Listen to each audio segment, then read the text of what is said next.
আসসালামাইকুম। এই যে দেখেন একটা ফ্লোর সুইচের মাধ্যমে একটা কানেকশন করছি এখন। এই যে এটা চেঞ্জ ওভার, ঠিক আছে, এটা চেঞ্জ ওভার। এই যে একটা সার্কিট ব্রেকার, এই যে চেঞ্জ ওভার ম্যাগনেটিক কন্ট্রাক্টর। এই যেমন এটা মোটরের লাইন, ঠিক আছে। আর এটা হচ্ছে আপনার ট্যাঙ্কির ভিতরে থাকবে, সম্পূর্ণ ট্যাঙ্কির ভিতরে দিয়ে দিব। দেন হচ্ছে যে যখন ট্যাঙ্কি খালি হয়ে থাকবে তখন মোটর এই যে অফ হয়ে রয়েছে।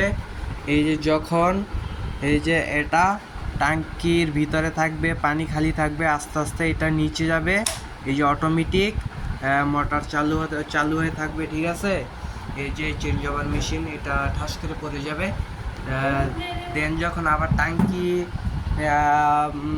ভরে যাবে তখন এটা আস্তে আস্তে আস্তে আস্তে উপরে যাবে। এই যে আমার মোটরটি বন্ধ হয়ে গেছে, ঠিক আছে। তো এ হচ্ছে আপনার ম্যাগনেটিক কন্ট্রাক্টর এবং ফ্লোর সুইচের কাজ, ঠিক আছে। সম্পূর্ণ আজকে করলাম, কালকে হাউস ওয়ারিং আমাদের বিল্ডিংয়ে করা হবে এটা। তো আজকে চেক করে নিলাম সব কিছু ঠিক আছে কিনা। তো আজকে এতটুকুই, বিদায়।